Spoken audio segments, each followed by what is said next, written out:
Hello, I am Dr. Diane, an expert on the Maya. What I'll be doing in this interactive video is talking about what it's like to be an archaeologist working in the Maya rainforest and the discoveries I've made that help us understand more about the Maya. So I have lots of videos to show you of me being in the rainforest as well as the local wildlife as well, such as monkeys and birds, and also stories of deadly snakes.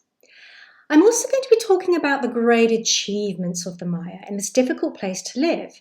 So in their art, their architecture, their maths, their calendar, their ball game, their writing, and of course, not forgetting their wonders of chocolate as well. I'll be asking children questions throughout to get them thinking too.